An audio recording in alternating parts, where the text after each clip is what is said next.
Hey everyone, how's everybody doing on this Tuesday? It is a terrific Tuesday. The weather is absolutely amazing, gorgeous. I hope you're enjoying it because we've got some changes ahead as we got multiple rounds of showers and thunderstorms and a lot of wind that's coming, Roby. So be ready for that. Wind is cranking up starting tomorrow and will crank up on Thursday. And then we've got storm potential Friday, Saturday, Sunday, Tuesday, Wednesday, Thursday, Friday of next week. So it's going to be an active one. There's going to be multiple Facebook live streams. There's going to be multiple updates. Of course, you know that Easter weekend is a big outdoor weekend. Easter egg hunts, Woo Pig Saturday. They're trying to do the red white game. Indoor plans are definitely the way to go. So let's get to it, kind of show you some of the details. By the way, it is just me that's in the weather lab. And I see Richard Evans is on the stream. Puffy Clouds making an appearance. Thank you so much, Richard. Let's take a look at what we've got. So Peyton Langford is umpiring. What a great night to be umpiring. He's at a Rogers High School baseball game. Then you've got Josh Ruggert. Take a wild guess where Josh is. Yeah, if you guessed Ball Marker Stadium, you were right. So let's take a look here at, first of all, what we've got for severe headlines. So the active weather is expected for Easter weekend, and you'll see why. We got first round of storms that comes in Friday night. Now, we do see the potential for an isolated storm or two tomorrow afternoon and then again Thursday morning, and I think there might be maybe an isolated storm that pops up, but we're not looking at anything major, very limited coverage, but enough to keep it in the forecast. But the first real round of storms comes in Friday night. Then for Saturday, you got on and off storms likely, and you'll see why as we have multiple waves of energy coming in, and it's going to be another very active forecast with southwest flow. Oh no, it's southwest flow. And then we've got a round of storms expected late Sunday morning. So late morning round of severe storms on Sunday. That's going to be something to watch, and we'll break that down for you. So let's take a look at the risks. These are the latest day 4 and day 5 convective outlooks. So the day 4 outlook, as you can see, covers a good chunk of northwest Arkansas. The day 5 outlook, which, by the way, is the area that you see a little bit south. So that is what we've got Saturday, where we've got a little bit of a paler yellow. So that's the area that's highlighted. I put them in 2 different colors just so you can see the difference. And Mitchell's asking, how fast will our trash cans fly with this system coming in? So the winds are going to be cranking up over 30 miles per hour, and we'll show you that here in just a bit. But here's a look at the severe weather risk for a zoomed-in view. And remember, these risks go from 7 in the morning, the day of the convective outlook, to 7 a.m. the next outlook. So, yeah, they do look alike. And that makes sense because we got a slow-moving front. We got training storms. Storms will be developing over the same area, very similar to what we saw in early April. Right as of now, the earliest timing would be late Friday afternoon. I think it's more likely Friday night. And then the potential for overnight severe weather does look to be increasing. So that's what we've got for that risk area. When you look at the large area, you can see the immense size of the risk. And it makes sense because there's going to be essentially what's going to be happening is a cold front is going to be positioned basically like this as it drops southeast. So as that front starts to push southeast, interacts with all the moisture, we've got those thunderstorms that are going to be popping up. Now, we've got 2 risks outlined over us, but look at what we've got on Sunday as it loads. So Sunday's risk, Easter Sunday, shows a lot of storms, and that is over our area. I zoom out, and you'll see the immense size of this. Now, as you know, if you've watched these live streams before, these risk areas are going to change. They'll shift, they'll change positions, they'll change locations. So don't just focus on if you're in the circle or the oval, whatever. You've got that potential for storms and severe weather. And you'll see why here in just a bit. So let's take a look, first of all, at the 850 millibar winds as well as the So these are the 850 winds. You'll notice that they're out of the southwest. So that's a pretty strong southwesterly flow. Low level flow is out of the south. Here's a look at nothing really happening Friday morning, pretty quiet. Friday afternoon into the evening, that's when storms start popping up. So just to let you know, you see Kenzie Corp says, do we have flooding potential? Yes, with this system coming in, there will be flooding potential. And Miana is not studying meteorology anymore. I guess she's going into acting because you did awesome on the Addams Family play, but no longer doing meteorology for your career. I get it. I understand. You can still come in and job shadow if you want. But Sunday's risk is more conditional, and we'll get to that in just a bit. But here's a look at the European model, 10 o'clock, and then see the storms. And this goes pretty quick because remember, it's high resolution data, not high resolution data, but there's the storms rolling in the early morning hours. So we're looking at 7, 8, 9 o'clock in the morning. And then watch this. It just reforms. So there's noon, there's midnight, Sunday, and then watch the energy really start to sling in. You can actually see that southwesterly flow. This is the upper level support. It might be moving out early. So honestly, Easter Sunday afternoon into the evening, according to our area, it might be okay. This system might be kicking off to the east. But as you'll see, as it moves out, guess what? We got more energy moving in for Tuesday and into Wednesday and into Wednesday night and into Thursday and into Friday. And so just be ready for this. It's so active. Here's why it's going to be so active. And we'll look at the GFS model as well. But we've got zonal flow right now happening in the Central Pacific. You've got high pressure that's over us. I mean, how amazing is the weather outside right now? So awesome. Jake Fury, I'd be riding a motorcycle right now, man. We'd be getting on that motorcycle, cruising around Northwest Arkansas. That would be the night to do it. Look at that upper level spin. That is, by the way, high pressure. High pressure spins in a clockwise direction, and it spirals out away from the high. So do you see the way those airstreams are moving? So if you think about this, and we tilt down, high pressure is sinking air because there is a void of air. If it's spiraling out away from each other, and then essentially what you've got is air that's descending to fill that void. So that's why you have high pressure. Looks like a giant tornado. With low pressure, though, let's see what low pressure looks like. It spirals counterclockwise in the northern hemisphere, and it spins into itself. Well, that makes sense because that means there's going to be rising motion. So let's check this out. Not a super strong low. We'll pause it here, and then you'll get to see at the end of this loop, you can see that low pressure system spinning counterclockwise. And so if it spins counterclockwise with that low, guess what? You've got air colliding in the center, and that is rising motion. So that's why you get thunderstorms, you get weather, you get severe weather, you get all that stuff. So let's see if there's a big low pressure system. There is indeed, just southwest of Los Angeles. Now, if we go back to the streamlines, let's see what that looks like here. And yeah, you can definitely see, a little tough to see with those colors, but you get the idea. Counterclockwise spin, circling into each other. That's providing some lift. I got my wife calling here. Let's see what's going on. Hey, loves. You forgot what?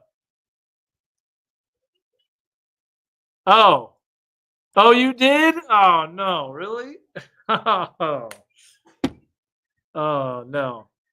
Well, I'm doing a Facebook Live real quick. You want to say hi real quick? No, you don't want to say hi. Okay, well, I'll call you back here in just a bit. No, you're not on speakerphone. All right, that'll be bye. So I texted her a reminder to do something, and then she forgot. But an active weather forecast is coming in. You can see later on in the week into the weekend, there's the system, there's the energy, and then we look off to the west of that, and guess what? Very active. There's the next storm system that's moving in. And so these storm systems basically bend the jet stream and makes it snap. Now, if we want to look at the vorticity, this will really tell the story. So there's that upper level spin that's southwest Los Angeles. And notice all these little disturbances. There's all sorts of little disturbances that are popping up. And these are these little dots that move. And so basically just think of upper level energy, not very strong, but subtle. That subtle energy causes lift. That forms potentially thunderstorms. Models don't exactly depict where all these little spins are in the atmosphere. And that's why when we call for rain sometimes and it rains a lot more than expected, then this could be, the cause of that. Because you have all this, get ready for it, Baja Blast energy. And that Baja Blast, it really does mean something. It's not just us just saying that name, but it literally comes from Baja. It's a blast of energy, and it forms more thunderstorms than expected. So there's the active weekend that's ahead because of that big low pressure system. You can see that translating eastward. Now look at all the upper level support. Models are not going to show exactly where the thunderstorms are located perfectly. So that's why we can't give you details, which also means we can't give you details about tornadoes. So we had this right here, any tornado potential for the weekend. With severe weather in this time of the year, there's always that potential. But remember, we don't know all the specific details. As we get closer, there's a whole lot of energy, and we know the Gulf is going to be open for business. Now, you can see at the very end of this, look at Sunday. This is where the energy flings in. When that energy flings in, you get more upper level support. That upper level support drives essentially the severe weather potential because of the increase in low level winds, and you have all that stuff. So there's always failure modes. There's never a non-failure mode. So it's always a failure mode. And then that system lifts to the northeast, and then watch this. Boy. Just all these little disturbances, subtle southwest flow, jet stream remains active, and that's a lot of storm activity. So what about fuel? Is there fuel for the thunderstorms? Absolutely. Yes. Check this out. I'm sure you are, Brandon. Nobody can go a day without comparing systems because that's what drives engagement with social media. It's annoying. But anyways, here's a look at Thursday evening and into the night. And then Friday, look at all that instability. So it's not off the charts, but it's definitely up there. And then Saturday, look, the instability doesn't go anywhere. So if we get these storms that pop up, and maybe it goes away Sunday afternoon. So Sunday afternoon, we're going to lose the storm potential. But watch what happens on Tuesday. So that instability comes racing back in. This will probably be a warm front, and that's going to set the stage for severe weather potential. And then you can see the moisture gets sapped because of storms.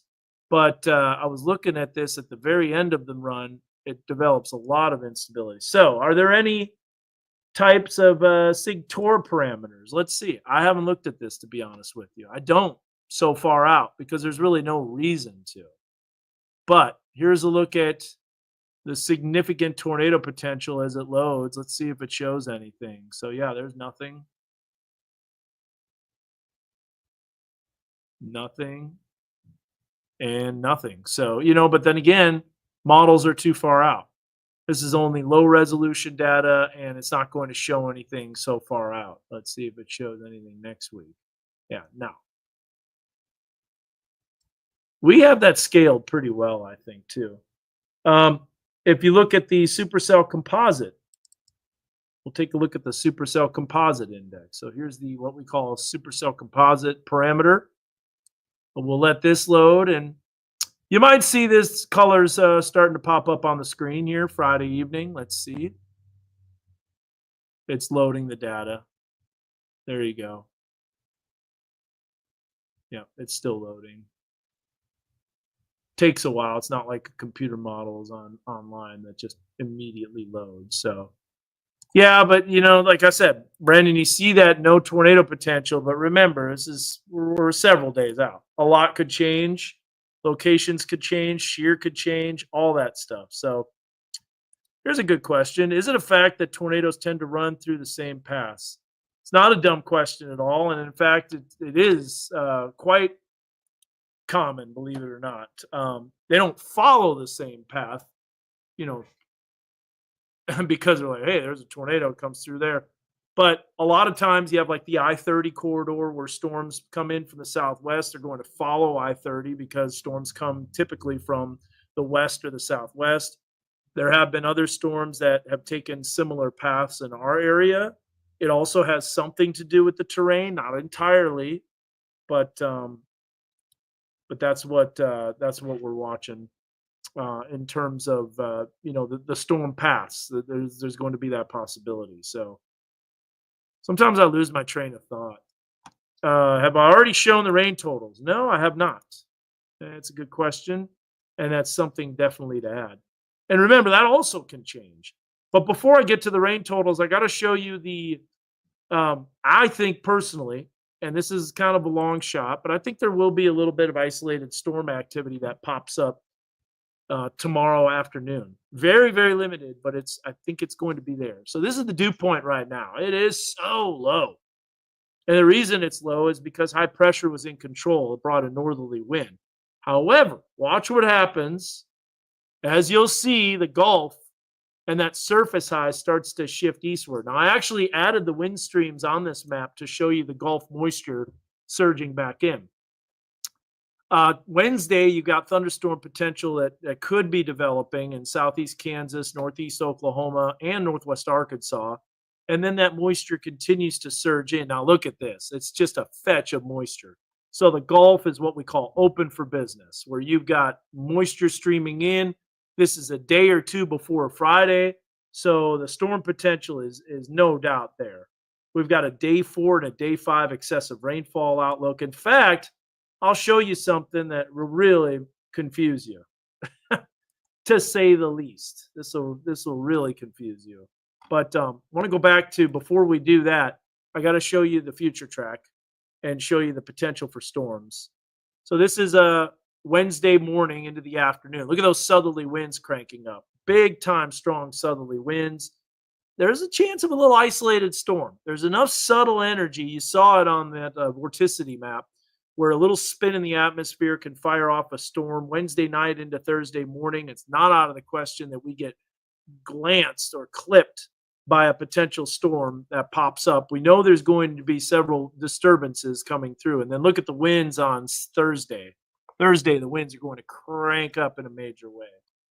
If we look at this, the 2-day forecast timeline, there's a look at 40 degrees tomorrow morning because of that surface high shifting overhead. But there's a little bit of isolated storm activity that will be possible. I didn't go over 20%. Couldn't. And honestly, even contemplated going 20%. But I do think there's going to be at least some isolated storm activity. And the Storm Prediction Center kind of agrees. Because if we look at this is the day 2 convective outlook. Not severe weather for us. That's a little bit farther northwest. You saw where the moisture streams in a little bit better. But there's a look at that day 2 convective outlook. And you notice we're in the non-severe storms area. I include that because storms basically, can be an issue for outdoor plans. Teddy has a good question. What time do those wind kick up tomorrow? That's going to be basically around 10, 11 o'clock in the morning. So those winds are going to crank up. In the morning hours, they're going to be pretty light, but you'll see them starting to pick up. I'll step through that a little slower for you, Teddy. So there's light winds, and then like 8, 9 o'clock starting to pick up. So pretty light through about 10, 11 o'clock. But then you'll see the storm chances starting to ramp up as we go into our or the winds crank up. I'm sorry, not the storms. Okay, rain totals. Let's take a look at that. And while that's loading, it's an active Easter weekend. How does Mega Doppler get 3D images of thunderstorms? It's pretty cool, isn't it? The way that we do that is we do what's called a volumetric scan. So the radar scans and does multiple tilts, and then we can compile that into a storm. And you can do it either ISO surface or you can do it with a volumetric color table. MENA will not see storms for tomorrow and into Thursday, but storm chances will definitely be ramping up by the end of the week. So here's the rain totals. It's a lot, folks. It's another one of those. And remember, it's only Tuesday. So we're Tuesday, and this is a 7-day outlook. And these numbers could definitely climb. But you'll look here, that is a 4 to 5 inch contour that you see on the screen.